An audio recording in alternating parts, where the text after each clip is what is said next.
You've just stepped onto the Pedestal, where we talk everything entrepreneurship, growth, and support for women of color. I'm Lady. I'm Delise. And I'm Melissa, and we're excited to have you with us. Hi, everybody. Thanks for joining us for our final episode where we say goodbye to 2020 and hello to 2021. Bye, 2020. We're over you. Good riddance. Goodbye. Nobody wants to see you again. We broke up. This is it. Don't call me. Don't text me. You are blocked. You are blocked from everything. We are not friends. Don't DM me later on being like, what's up? What you doing? We're not doing that. Yeah, it's definitely going to be a like new phone, who this type of event for 2020. Yep. It's For definitely real. been a tough year, even, for everybody, really, from nurses, to parents, to kids. It's been a tough year, really.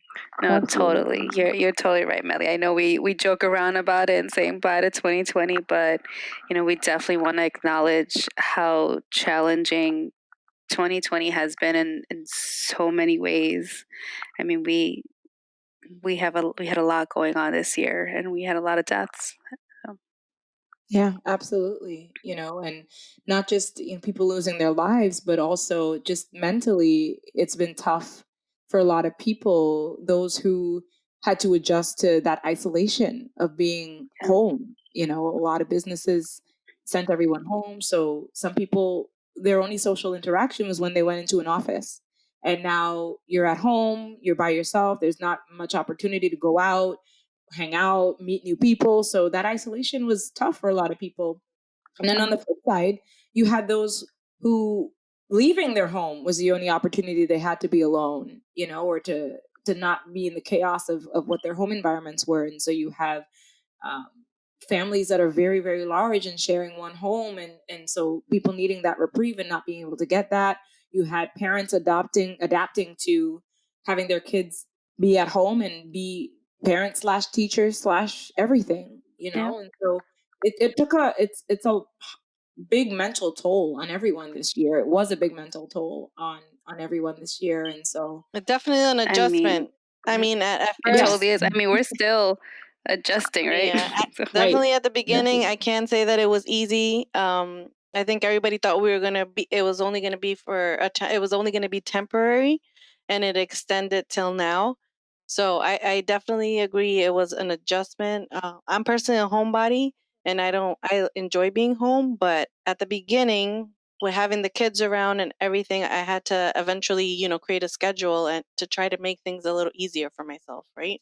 We're talking about COVID, but there was all the social unrest going on, and a lot of we had to really become more aware of what's going on in the world, and what part we play in it.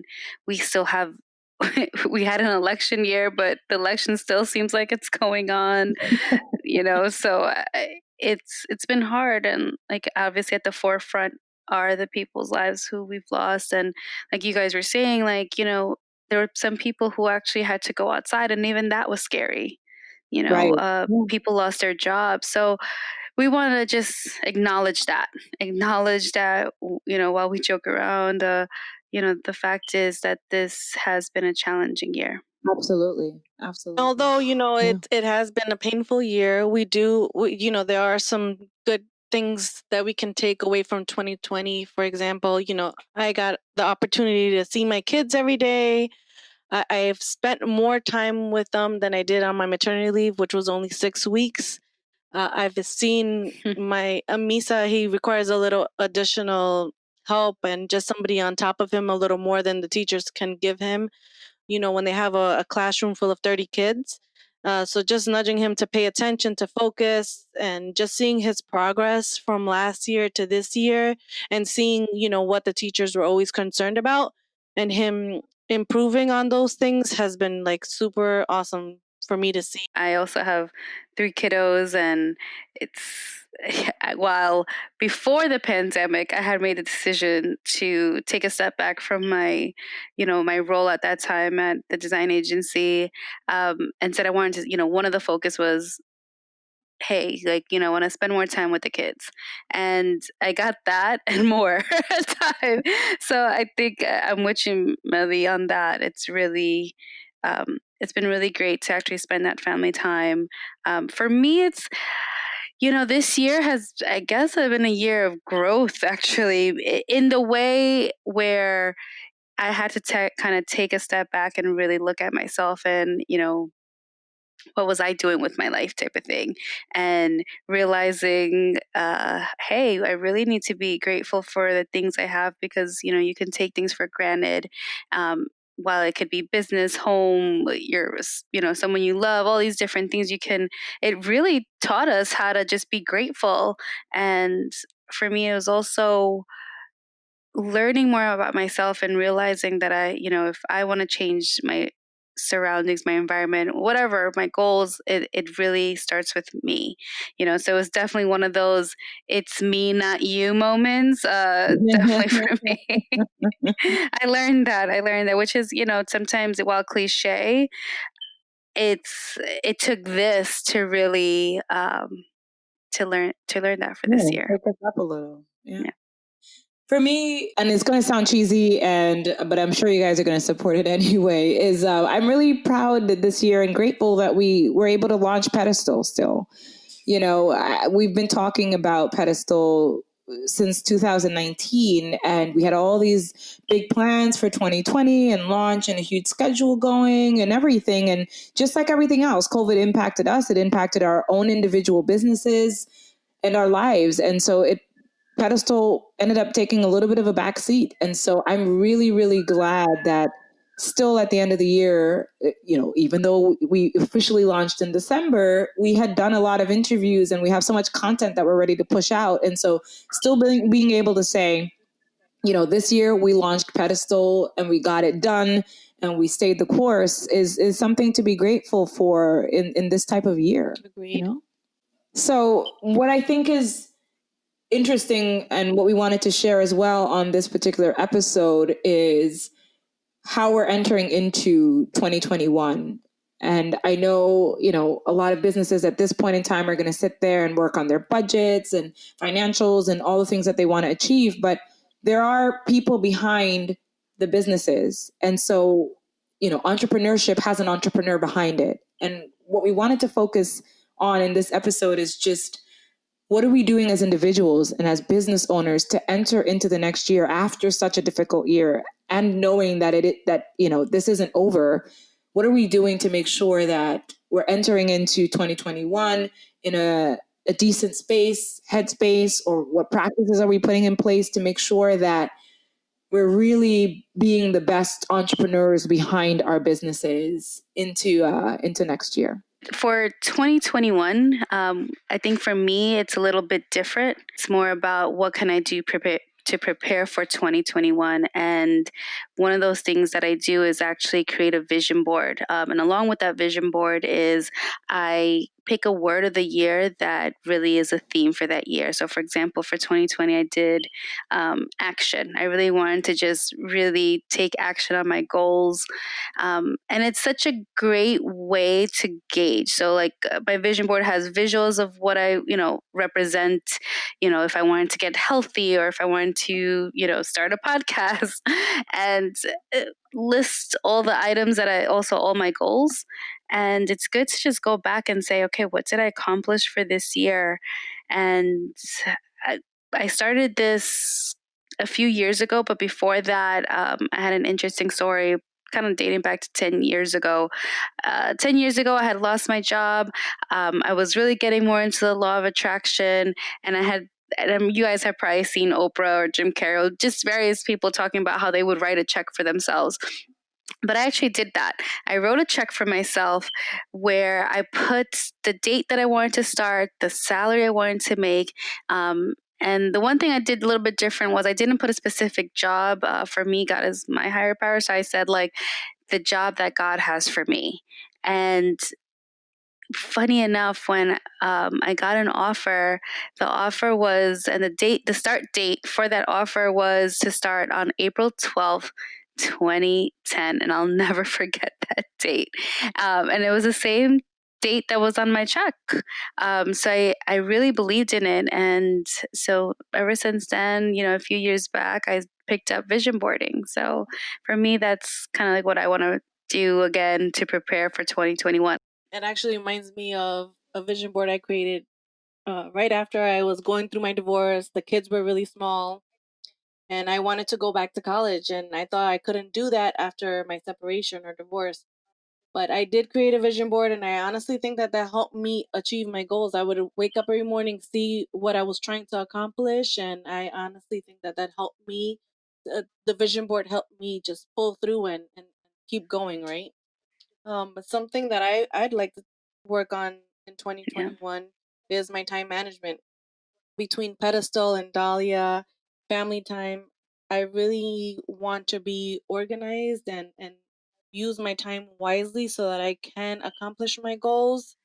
And sometimes that's saying no to family events. I feel really terrible. This past Thanksgiving, I was supposed to go to my cousin's son's birthday party, and I had said yes, I'm going. And at the last minute, I was just exhausted, and I still had a lot of things to do, and I had to just not attend. And it's been hard for me in the past to just say no after I've already said yes. But I'm learning that that's okay. If things come up and I'm not able to attend, it's okay to say no and say, I'm sorry, I can't make it anymore. I really want to be able to accomplish my goals, and that's one of the things that I need to work on for 2021. Right. Mine is a little bit different, I would say, on top of that. I am not so much approaching the year with a vision board or something like that in mind, but more of a concept. And so for me, it's really giving myself more grace, and what I'm calling having more grace in the face of perfectionism. I suffer with being a perfectionist, and I use the word suffer deliberately because it can really debilitate you if you spend so much of your time trying to make sure that everything is done in order, in the way that you want it done perfectly, etc. And what it also does is I spend so much time thinking of where I want the business to be in 5 years that it takes away from me just being present with where the business is now and what I need to do to get there. And so I tend to have both a macro and micro view running at the same time, and it can get to be a lot. And so for me, what I want to make sure that I do in 2021 and beyond is to give myself the grace to recognize the achievements that I've made as an individual, that the business has made, etc., and be proud of that and sit with that and say, I showed up for my business and it's doing well and it's right where it's supposed to be. I spend a lot of time having 55 things on a list. And then if I only get 10 of those 55 done, it's like, oh my gosh, this is doomsday. This is the end of the world. But, I learned this from one of the support groups that I'm on. And one of the women shared that as long as she gets up, opens a window, and makes the bed, she considers that a successful day. And at first I was like, okay, I don't know what you're on about, but really it stuck with me, and I started to understand it as I moved forward, where as long as you've done something, it's still a success. So even if I had 10 things on my list and I got 3 of those 10 things done, that doesn't mean that I didn't do something good for myself or good for my business. And so just giving myself the grace with what I've already done or what I have completed, and be proud of that and accept that, and be happy with that, I think, and is going to be a really big change for me next year. And I think it's going to help me be the best self that I can be for myself and for our business. Yeah, I think we all need a little to give ourselves grace. So I think that's such an awesome concept, for us to adapt as well. And before heading out, we did want to, share with our listeners what they can expect from us or from Pedestal for 2021. We're just getting started and we're really excited. I think that, the first part that we want to focus on is, putting out great content for you guys, as well as growing our audience, growing our social media audience as well. So I think it's all about growth. Right. And another thing we'd like to do, hopefully in 2021, is host at least at a minimum virtual events. We'd love to host in-person events if we're still due to COVID, if we're still unable to do so, we'll definitely love to host in virtual events and have our listeners join us, sort of like a Q&A where they can ask questions about us, about our business, about any of the podcasts that we've launched in the past. So it'll be a nice opportunity for us to get together, even if it's virtually. Yeah, Yeah. and grow. And, they can even ask about their businesses and tips and tricks. And, ideally, maybe even having some of the people that we interviewed and that we will be interviewing come back to speak to some of our membership is going to be really, really what we're excited about. So I'm shamelessly plugging here on both of those points to just continue to follow and share our information on Instagram. Follow us on YouTube. Download our podcast episodes, etc. And I know the last thing, in our list of 3 that we want to do for 2021 is just to make sure that we're more active locally. When we first started Pedestal or talking about Pedestal, we really talked a lot about making sure that where we were headquartered, so we're in Westchester County, for those who don't know, that where we were headquartered, we were active in that community. So it's one thing to have a virtual presence, etc., but we really want to make sure that as a group, we are connecting with those entrepreneurs that are local to us, and of course, as we look to grow, of course, we're looking to do something much larger, but right now we really want to make sure that we make those connections here. And it's not just about entrepreneurship, but just support for women that are around us in our communities. So leveraging other organizations that are doing positive things for women entrepreneurs, for underrepresented groups, for those that might be in need. We want to make sure that we are establishing our presence here and connecting locally as well. So that's going to be a big thing for us next year as well. Yeah. Definitely super exciting.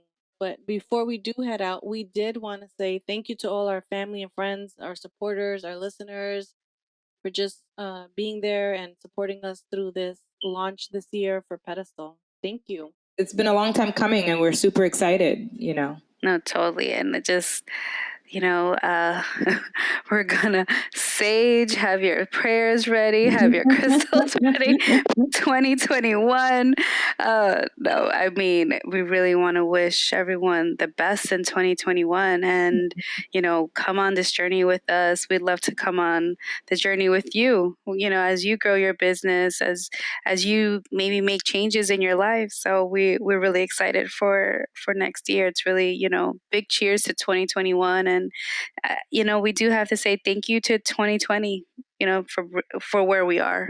Thanks, guys. Thank you. Thanks. Cheers. Thanks for listening. For upcoming events, spotlights, and everything in between, Find us on Facebook, Instagram, and YouTube.